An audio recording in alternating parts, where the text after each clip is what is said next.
pembahasan tentang puasa, as-siyam atau as-saum. Dan kita juga sudah membahas apa itu puasa dari segi bahasa dan dari sisi syar'inya. Kemudian saya juga masih ingat hal-hal yang membuat puasa kita ini tidak punya nilai di mata Allah Subhanahu wa taala. Saudara, kalau kita lihat perintah puasa ini sebenarnya bukan perintah kepada kita saja umat Muhammad atau umat al-Islam. Tapi perintah puasa ini juga telah diwajibkan oleh Allah kepada umat-umat sebelum kita. Beban ini sebenarnya bukan dirasakan oleh kita umat Islam, tapi seluruh umat manusia ini ada beban puasa ini. Ya ayyuhalladzina amanu kutiba alaikumussyiyam kama kutiba alal ladzina min qablikum. Wahai orang-orang yang beriman, diwajibkan kepada kalian semua berpuasa sebagaimana Allah mewajibkan kepada umat sebelum kalian.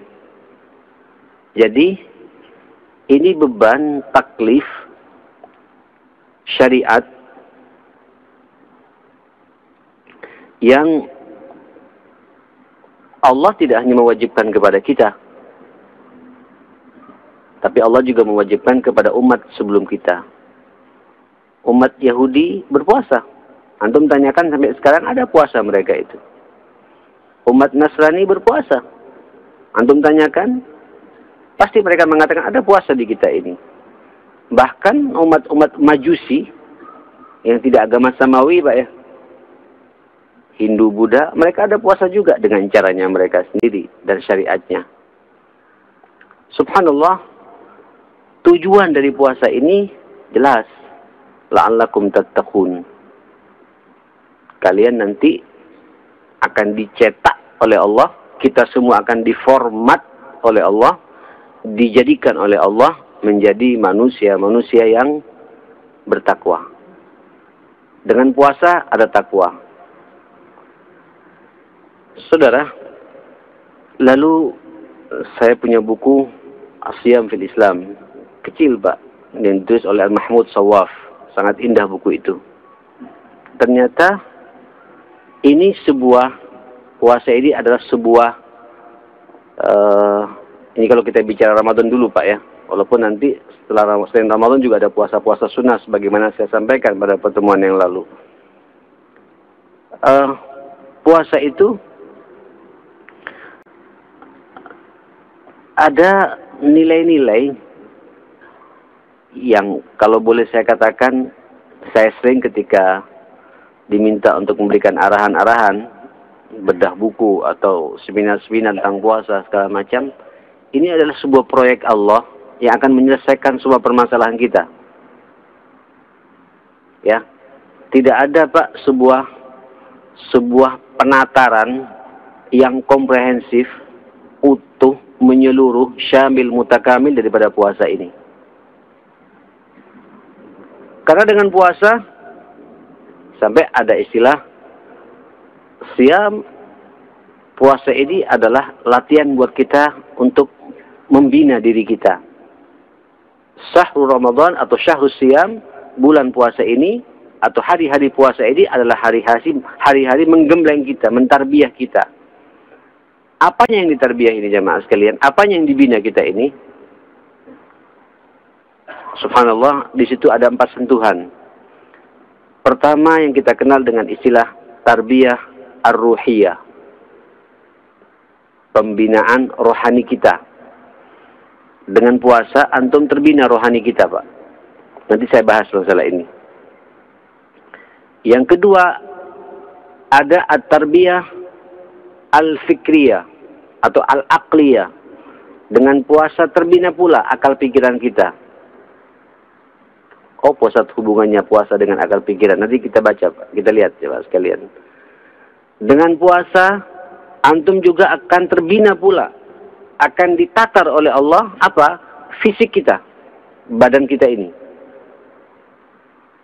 Makanya nanti ada hadis Walaupun sebagian ulama mengatakan ini bukan qaulun Nabi, sumu tasihhu, berpuasalah kalian akan sehat. Sehat secara fisik. Nanti kita bahas juga masalah ini. Dengan puasa juga ada at-tarbiyah al-akhlaqiyah. Sentuhan-sentuhan pembinaan moral kita, akhlak kita. Mohon maaf ya, akhi. Saya tidak mengecilkan nilai salat. Kemarin sudah cukup panjang kita bicara masalah salat, Pak ya. Tapi masing-masing punya karakteristik yang perlu perenungan buat kita. Antum kalau salat, insya Allah kalau antum jaga dengan benar, ya luar biasa. Tapi belum tentu kan. Orang salat, tadi kita mengerti Pak, Allahu Akbar, pikiran kita ingat kantor. Iya kan? Allahu Akbar, ya Allah, besok ada terobosan-terobosan bisnis. Gimana langkah-langkah kita? Terkadang Pak, muncul ketika salat Pak. Nanti kita akan begini. Itu. Subhanallah. Dan kemarin sudah kita bahas, sekali lagi, saya hanya mengulangi lagi, 8 kali pertemuan dulu Pak, kita bahas masalah salat. Sekarang kita bahas masalah puasa ini. Nah puasa ini Pak, semuanya ada. Di puasa itu antum, kalau tidak salat, percuma kita puasa. Kan ya? Iya apa tidak jemaah sekalian? Antum kalau tidak salat, percuma kita puasa. Gugur puasa kita ini. Jadi dengan puasa membuat kita sebagian komitmen dengan salat itu sendiri gitu. Dengan puasa, antum minimal muncul akhlak kita ini. Saya tidak ingin berbohong. Sebagaimana kemarin kita sudah bahas panjang lebar ya. Tidak ada kamusnya orang berpuasa berbohong. Ngadu domba. Ya. Riba. Sumpah palsu. Kemudian melihat lawan jenis dengan kacamata syahwat. Itu semua kan hambatan-hambatan puasa. Yang merusak nilai puasa yang kita lakukan, jemaah sekalian. Oh, subhanallah. Dengan puasa, fisik terasa sehat. Kok bisa begitu, Ustaz? Ayo kita baca jemaah sekalian. Ulama-ulama kita mengatakan, puasa ini ada penggemblengan pertama, tarbiyah ruhiyah. Penggemblengan rohani kita, hati kita dibina jemaah sekalian. Allahu Akbar. Saya melihat setiap orang yang berpuasa, Pak, pasti sejuk, ada penambahan iman. Ya. Besok Kamis, Pak ya. Mudah-mudahan kita bisa puasa. Ya, termasuk yang berbicara Pak ya. Mudah-mudahan kita bisa melaksanakan puasa Kamis besok. Ini dengan puasa Pak, antum terlatih. Minimal sahur. Ya, dengan sahur rasanya tidak enak kalau hanya sahur saja. Nanggung, susah. Eman kalau kita nggak tahajud. Ada sentuhan rohani tidak Pak? Ada kan ya? Orang kalau puasa, subhanallah sahur. Begitu sahur, ya Allah masih ada sisa waktu. Subuh ini. Setengah jaman, antum sujud, ruku, meningkat gak rohani kita Pak? Hati kita sejuk tidak jamaah sekalian? Istighfar di waktu sahur. Wabil asharihum yastaghfirun, kata Allah. Allah bangga Pak kepada orang yang ketika sahur menunggu subuh basah lidahnya karena banyak apa? Istighfar kepada Allah. Meningkat Pak ruhiyah kita ini. Allahu Akbar. Rohani meningkat. Ada iman, ada peningkatan iman. Oleh karenanya orang-orang berpuasa ini jemaah sekalian, Masya Allah. Dan antum lihat Pak, rata-rata kalau orang hobi puasa itu hidupnya tenang. Karena ada sentuhan iman. Wabil khusus yang mengaku Bapak sebagai leader, ya, sebagai pemimpin, ya, pengambil kebijakan, itu sunnah yang paling dikuatkan buat kita untuk puasa Daud sebenarnya Pak. Sampai dinamakan puasa Daud. Nabi Allah Daud Pak suka berpuasa sehari puasa sehari tidak. Makanya dia tegar. Jadi pemimpin jelas. Makanya sahsiyah al-qiyadiyah, pribadi pemimpin itu seharusnya dia mengikuti sunnah Daud ini jemaah sekalian. Kokoh. Ya, kalau orang nggak suka puasa Pak, 1 bulan nggak pernah puasa sama sekali, jangan jadi pemimpin. Bahkan nanti di rumah Pak kita nggak dihargai sama anak kita gitu. Yang repot anaknya sering puasa Senin Kemis Pak, orang tuanya ngerokokan terus gitu. Makan terus Pak. Tidak jadi contoh kita ini. Leader di tengah-tengah keluarga kita nggak jelas Pak. Kekawaman kita nggak muncul itu. Tapi kalau antum dengan puasa, Allahu Akbar. Ada ketenangan. Kenapa? Iman meningkat. Antum sedang berkomunikasi dengan Allah. Tidak makan, tidak minum, tidak menumpahkan syahwat kita kepada sesuatu yang halal. Kita haramkan sejenak dengan puasa ini. Taat kepada Allah subhanahu wa ta'ala. Subhanallah. Nikmati ya, antum kalau berpuasa tolong dinikmati gitu. Biar ada rohnya puasa ini gitu. Oke. Yang kedua, tarbiyah al-aqliyah atau tarbiyah al-fikriyah, pembinaan akal pikiran kita. Dengan puasa Pak meningkat ini Pak, akal pikiran kita. Makanya kalau puasa jangan tidur terus. Halo? Ada orang puasa Pak tapi turu terus. Apa? Tidur terus Pak gitu. Habis subuh, tidur Pak. Salat subuh. Bangun nanti jam 10 gitu. Gerak-gerak sedikit Pak. Duhur, anggap lagi Pak. Tidur lagi gitu. Ya nggak berkembang ini. Puasa ini Pak bukan untuk bersantai-santai. Dengan puasa tolong. Ini latihan buat kita untuk mengoptimalkan. Karena antum sekarang secara emosional, secara hati, ruhnya kita sudah meningkat. Imbangi pula Pak, biar lebih cerdas lagi pikiran kita, dioptimalkan. Makanya kalau orang berpuasa, baca Quran semakin khusyuk jamaah sekalian. Orang berpuasa, baca buku-buku yang bermanfaat semakin terasa Pak, langsung nangkap di otak kita. Karena nggak ada gangguan Pak. Kenapa kita kalau baca Quran tidak khusyuk Pak? Karena kita bermaksiat sebelumnya. Dalam kondisi puasa iman meningkat Pak. Nikmat baca Quran itu. Ketika antum terbiasa membuka Al-Quranul Karim, konsentrasi pada sekian banyak huruf seperti itu, membaca ayat-ayat Allah, kalamullah, cerdas pikiran kita ini jamaah sekalian. Sampai-sampai kan Nabi pernah menjamin, Pak ya.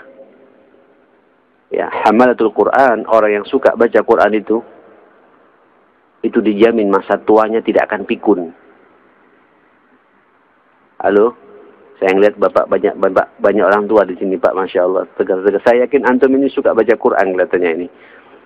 Umur antum ada 70, 60, 63, kayak 53 ya. Ini barakahnya Quran ya, betul itu. Betul. Bapak berapa Pak? Ada 70 Pak. 82 ya, kayak 62. Ini kenapa? Karena terbiasa Pak, kita dioptimalkan akal pikiran kita mendengarkan ayat-ayat Allah Subhanahu wa taala. Betapa banyak sekarang Pak anak muda Pak, umurnya masih 21 tahun, kayak 40 tahun Pak. Kenapa? Yang dihayal lawan jenis terus Pak. Betul, sampai wajahnya itu keruh gitu. Nggak ada nur, nggak ada cahaya jamaah sekalian gitu. Loh ini betul, ini tua dipaksakan jamaah sekalian gitu. Bukan masanya puber, sudah puber duluan sekarang ini. Banyak contoh jadi begitu jamaah sekalian. Loh ini Pak, coba Bapak kita. Hafizahullah, mudah-mudahan Allah panjangan fi taatillah. Husnul khatimah semua insyaAllah. Saya ingin Pak masa tua seperti mana Bapak. 82 tahun di saf pertama lagi ya. Wah duduk tanpa ada yang nyindir. Sayanya nyindir sekarang Pak nih. Nggak nyindir ke apa? Allah, ini barakatul Quran ya. Antum terbiasa membuka ayat-ayat Allah, mendengarkan ayat-ayat Allah seperti ini. Apalagi dalam kondisi puasa juga. Allahu Akbar. Subhanallah. Itu jaminan dari Rasulullah. Ikhwatal iman. Jaminan dari Rasulullah. Rasul telah memberi arahan kepada kita. Kalau umatku tiap hari tidak pernah lepas dengan Al-Quran, masa tuanya pun tidak akan dipikunkan oleh Allah Subhanahu wa taala. Ardalil umur namanya itu. Haram. Pikun. Loh, saya ini Pak banyak menemukan kasus ya, termasuk juga saya punya keluarga sendiri sudah meninggal Pak. Umurnya 103 Pak.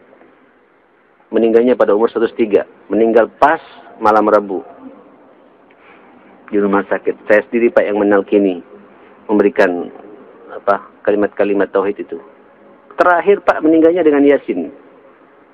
Dengan penuh sadar ikut juga Pak. Sampai terakhir wa ilaihi turja'un. Saya bilang inna lillahi wa inna ilaihi raji'un gitu. Persis ayat terakhir turja'un, kalian semua akan dikembalikan kepada Allah. Betul-betul kembali orang ini jamaah sekalian. Saya jadi saksi Pak, setiap hari itu baca Quran 2-3 juz.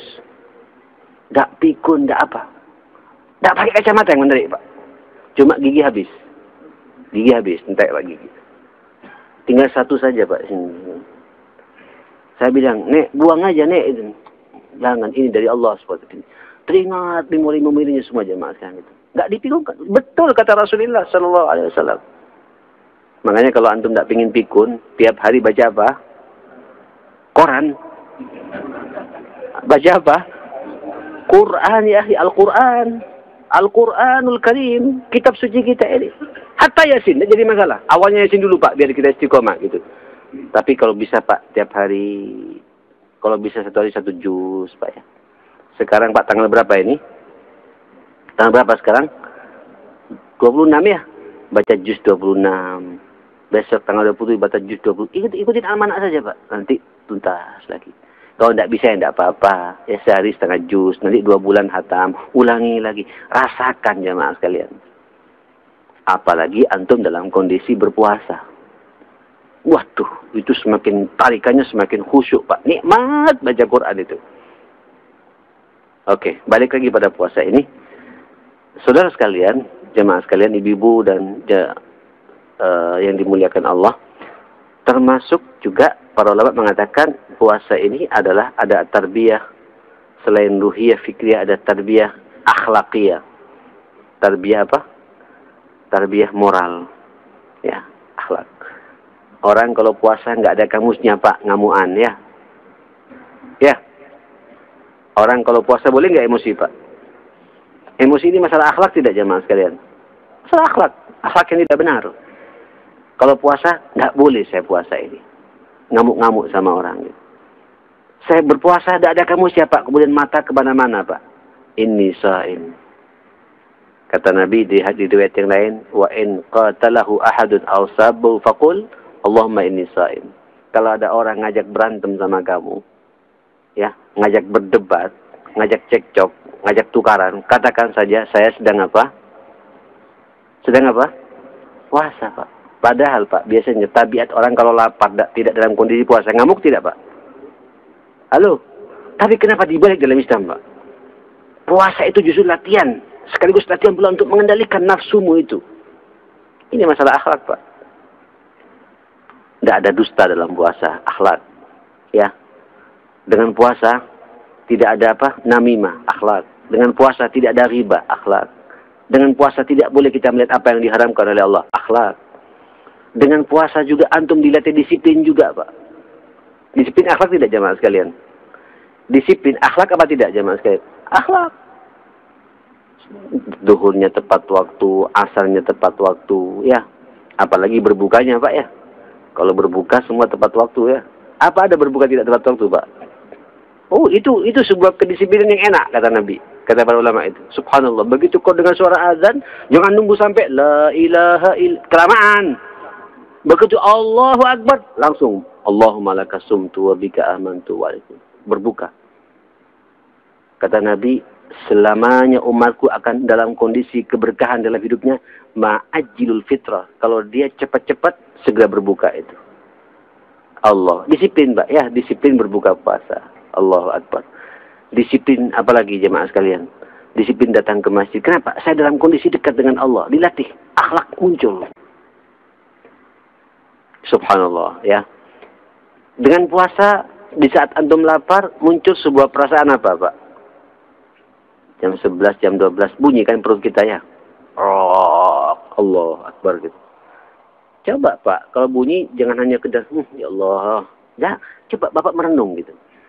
Ini akhlaknya di sentuhan akhlaknya di situ jemaah. Ya Allah, ya apa saudaraku yang di kolong jembatan sana itu? Bagaimana saudaraku yang pengambil sampah di tempat pembuangan sampah terakhir dalam kondisi puasa itu? Loh Pak, saya jadi saksi loh Pak. Beberapa tahun yang lalu ya, tahun 90-an ya, puluhan tahun yang lalu, belasan tahun yang lalu ya. Waktu itu saya dengan lembaga saya ngasih kotak dengan nasi bungkus untuk berbuka puasa dengan mereka itu. Ternyata apa yang dimakan mereka tidak ada Pak. Dalam kondisi cari sampah apa segala macam, mereka berpuasa. Itu yang di bekas sahur Pak disimpan sama mereka itu. Ada lemper, tahu lemper Pak ya? Lemper ayam, lemper isi daging itu. Ya Allah, ini lemper kapan Bu? Ini yang mungkin yang tadi malam ini Pak gitu. Cuma kami tadi makan sahur kok ada sisa gitu. Ya nantilah Pak untuk dimakan apa? Buka lagi. Lemper Pak, tidak masuk kulkas Pak ya. Dibiarkan begitu. Begitu dibuka Pak, keluar lendir Pak. Tahu atau lendir? Apa namanya? Keluar apa namanya nih Pak? Basi. Kalau basi kan keluar apa itu Pak? Kayak, aduh ya Allah. Tapi mereka, loh ini yang dimakan loh. Kenapa? Ini nggak busuk kok. Ya kita bersihkan saja gitu. Nangis kita Ibu. Makanya Pak perlu sesekali saat antum makan itu teringat atau lagi pas lagi apa? Lagi apa namanya? Lagi bunyi perut kita. Coba bayangkan saudara kita yang ada di sana. Itu akhlak Pak. Sehingga muncul apa? Ar-Rahmah. Muncul kasih sayang di antara kita ya. Muncul kepedulian sosial dengan mereka itu. Muncul kepekaan kita dengan mereka itu. Ini manfaat puasa. Ada akhlak. Allahu Akbar. Nah, saudara sekalian rahimakumullah. Kemudian berikutnya dengan puasa kita dilatih pula insyaallah at-tarbiyah al-jasadiyah. Ada apa? Ada pembinaan fisik kita. Bapak yakin nggak dengan puasa bisa jadi sehat? Halo? Bapak yakin nggak dengan puasa bisa jadi sehat? Yang ahli makan nggak yakin rupanya ini, Pak. Yakin tidak itu? Semua, Pak. Atibba al-qulub semua mengatakan puasa itu luar. Hatta kena penyakit emas sekalipun, Pak. Cobalah asal sahurnya tepat. Kemudian makan apa takjilnya juga tepat. Bikin dia istiqomah 1 bulan. Tuntas emasnya. Mahnya itu jemaah sekalian. Sembuh dengan puasa. Yang dia khawatiri justru dengan puasa bisa. Kenapa? Karena ada keistiqomahan begitu jemaah sekalian gitu. Orang kena penyakit emah, Pak, karena makannya nggak jelas gitu. Kadang makan, kadang tidak, kadang penuh, kadang juga tidak makan sama sekali. Nggak berimbang. Tapi dengan puasa 1 bulan antum dilatih disiplin seperti itu. Asal makannya tepat, sahurnya juga tepat, makan malamnya tepat, bukanya juga tepat, tidak ngawur, Pak gitu. Ya tapi kalau sampean berbuka, Pak, semua ditumpuk, tahu isi ada, lemper ada, Pak, kroket juga ada, pastel ada, belum lagi kolak, Pak. Setelah itu pisang goreng gitu. Nanti nasi kotaknya udah siap juga, Pak. Kayak semua mau dimakan jemaah sekalian gitu. Ini nggak ikutin sunnah Nabi. Kata Rasulullah Sallallahu Alaihi Wasallam, kalau kau berbuka, kata Nabi, biasakan berbuka kalau ada rutop. Tahu rutop, Pak? Rutop ini korma yang setengah matang. Jaranglah di kita ya. Tidak ada korma, tidak ada rutop. Korma, kata Nabi. Berbukalah 1 biji, kata Nabi. Kurang berapa? Jangan 2, Pak. 3, kata Nabi. Karena Allah suka ganjil. Kalau kurang juga, Pak, memang lapar betulan orang itu jemaah sekalian. Kalau 5 kebablasan jemaah sekalian. Ya 1 dan 3 lah, itu ukuran. Di mana-mana itu, Pak, orang ngasih buka puasa takjil, kalau nggak 1 korma ya 3 korma. Kalau 5 itu memang sudah mau makan betulan jemaah sekalian. Allahu Akbar. Coba 1 korma. Sebelum makan, sebelum menyentuh air wala apapun pula, Pak, korma. Nikmati dulu. Ada susu silakan susu. Tidak ada susu, air putih kata Nabi. Kita kan tidak, Pak ya. Halo. Ayo Pak, kita ingatlah ketika Ramadan kemarin ya, ketika takjil. Bahkan milih-milih, Pak. Seharusnya kalau saya diundang orang, Pak, memperhatikan orang-orang yang tua-tua dulu, orang-orang yang silakan. Kita isar, ingin berbagi saja. Ini peluang-peluang beramal saleh seperti itu. Silakan bagi orang kita dulu terakhir tidak apa-apa. Yang penting kita sudah cukup kurma, yang lainnya silakan gitu. Ini enggak jemaah sekalian. Tahu isu yang gede lagi, Pak. Lirik mana yang paling besar itu? Lombok 1. Ini masih kosong jemaah sekalian gitu. Apalagi Lombok sekarang mahal, Pak ya. Waduh, ya kumat lagi jemaah sekalian gitu.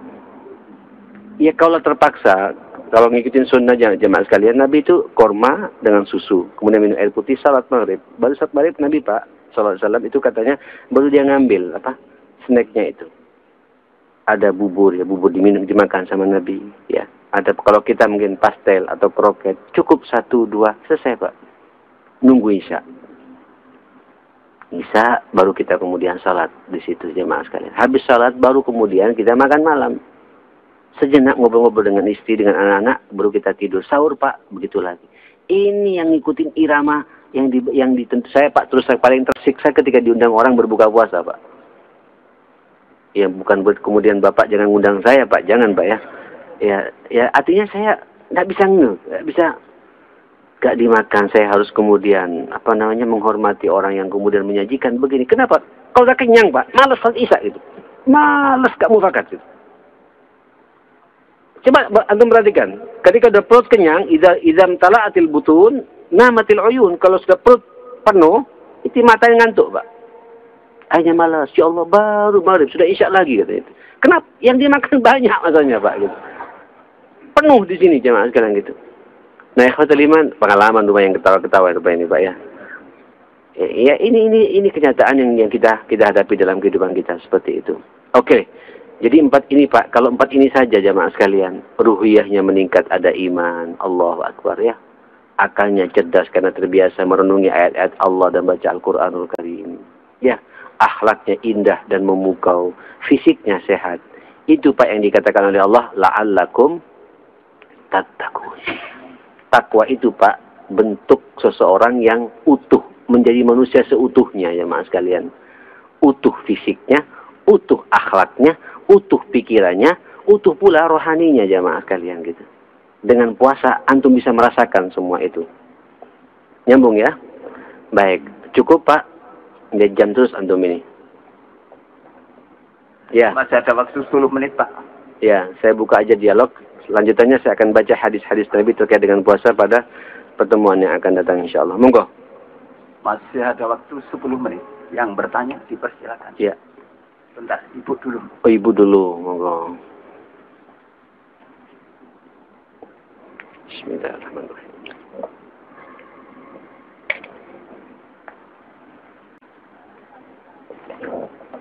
Assalamualaikum warahmatullahi wabarakatuh. Waalaikumsalam warahmatullahi wabarakatuh. Iya, Ibu. Biasanya dalam bulan Ramadan itu kan diperbanyak tadarus ya Ustaz. Nah, ibu-ibu ini saya pilih tadarusnya enggak malam-malam.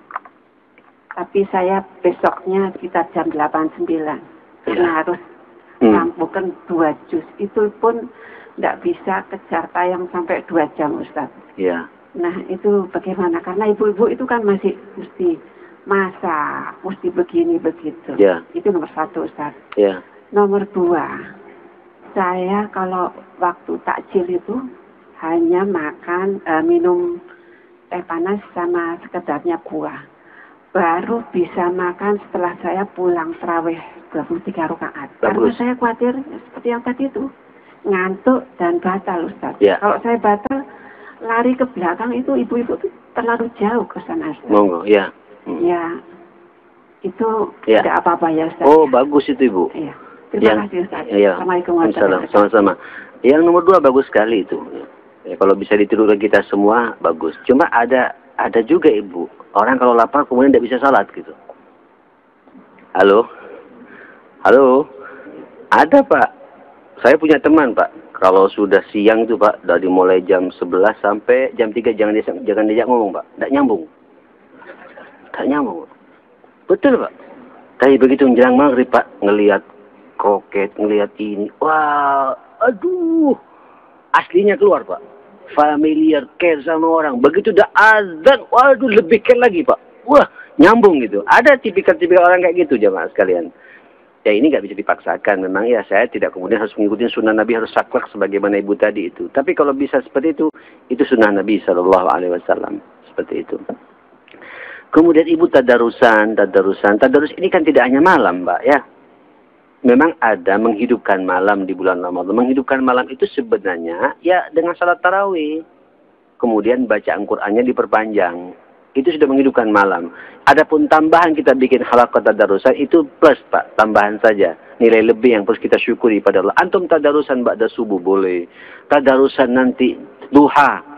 Saya ngelihat di Kalimantan Timur itu, di Bontang, di mana itu ibu-ibunya tadarusannya jam 8 Pak. Jam 8 sampai jam 10 gitu. Jam 8 jam 9 mereka tadarusan, jam 9 10 pengajian sebagaimana seperti ini jamaah sekalian. Itu bagus. Memanfaatkan situasi. Jangan dipaksakan malam Ibu seperti itu. Baik, apalagi ibu-ibu ya, tidak sehat. Nanti pulang dari masjid jam 11 malam sendirian gitu. Wah, jadi fitnah nanti itu. Baik, monggo Pak. Matuki ketawa ini. Ya. Assalamualaikum warahmatullahi wabarakatuh. Assalamualaikum. Ini dalam rumah tangga dalam 1 tahun, insya kan ya istri punya hutang. Kadang-kadang si abangnya tidak terpikir disuruh nyaur sampai 2 tahun, 3 tahun. Ya ini dosa di kepala keluarga atau cuma istri. Kadang-kadang tidak dihiraukan oleh si abangnya itu. Loh. Jadi tidak nyaur karena puasa. Ya, nyambung. Assalamualaikum warahmatullahi wabarakatuh. Inilah Pak pentingnya ngaji ya. Kalau kita ngaji kan akan tahu ya tentang hebatnya puasa itu. Ingat loh ya, kalau Ramadan ini Pak, jangan main-main dengan puasa Ramadan loh ya.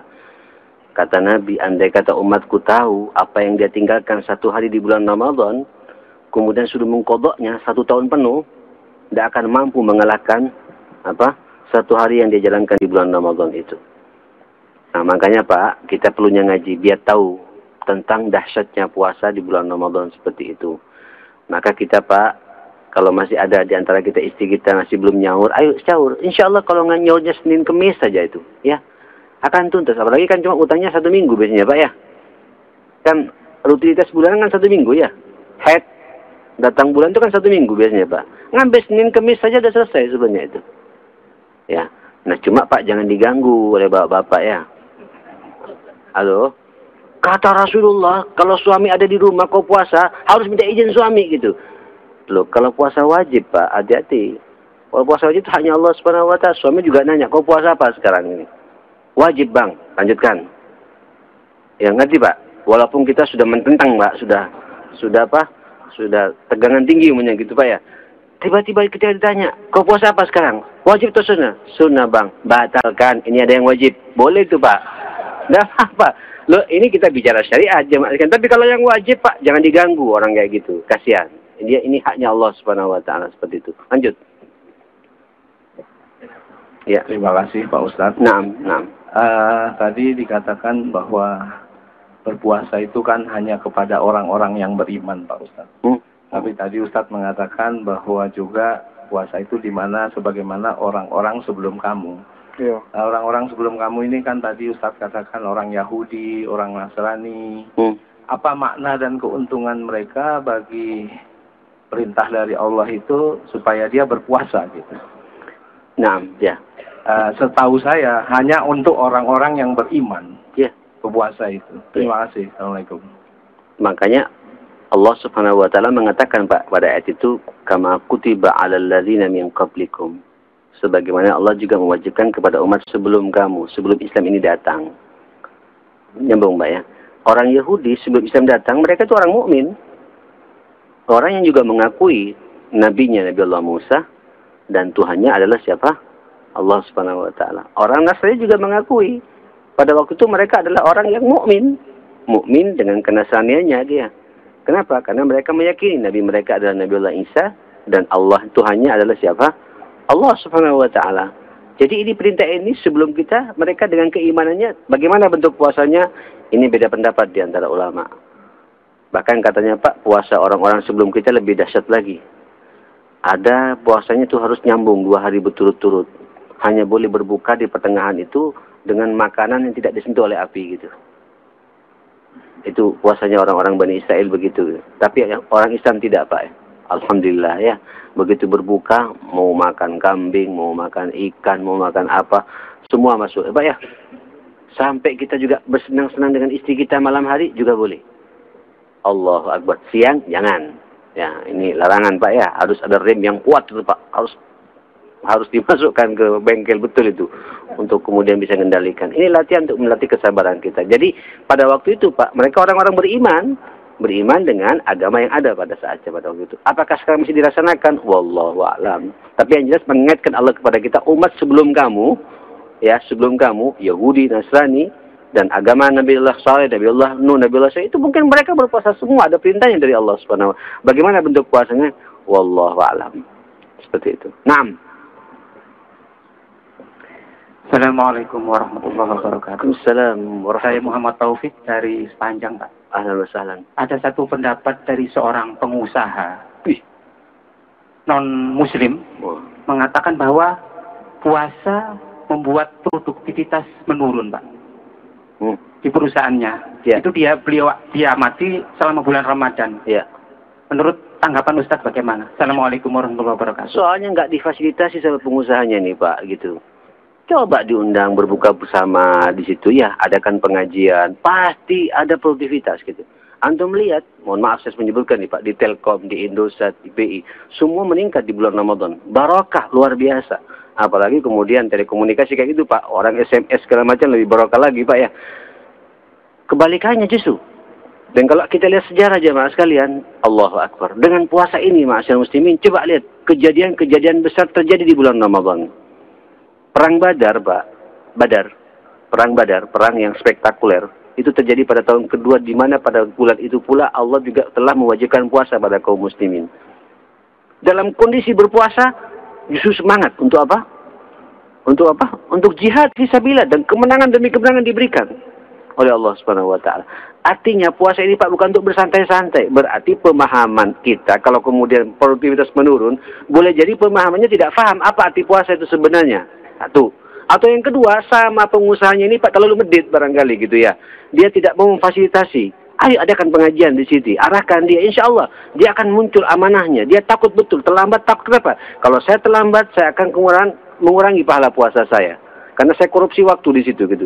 Kalau saya dalam kondisi puasa di bulan Ramadan, kemudian saya mengambil sesuatu, membatalkan pahala puasa saya. Kebalikannya justru Pak gitu. Berarti ada sebuah pemahaman tidak paham di situ. Nyambung ya. Puasa kebalikannya, justru puasa semakin meningkat amal seseorang. Baca Qur'annya meningkat, disiplinnya meningkat, maksiatnya juga berkurang bahkan ditinggalkan. Kenapa? Karena dia sedang menjalankan perintah Allah Subhanahu wa taala gitu. Terakhir Pak, masih ada waktu. Ya, saya keluar kota soalnya. Masih ada waktu 5 menit. Masih ada pertanyaan? Ya.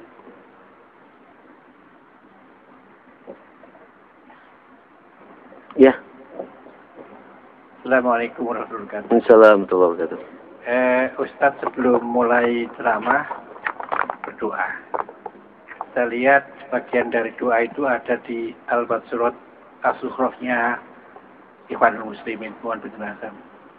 Buat yang kedua, Ustadz nyebut ada malaikat muqarrabin. Ini maksudnya apakah kita berdoa pada malaikat atau kita bertawasul? Mohon maaf, terima kasih. Ini artinya minta makna doanya sebenarnya ini Pak gitu. Kalau saya selalu berdoa begini, Allahumma inna na'udzubika min an nusyrika bika syai'an na'lamu wa nastaghfiruka lima la na'lamu. Ini bukan hanya di maksuratnya Hasan al-Banna Pak, bukan. Ini doa dari Rasul sallallahu alaihi wasallam. Kenapa saya angkat masalah ini? Karena saya tidak pingin Pak apa yang saya kaji begini hati saya ada masalah Pak.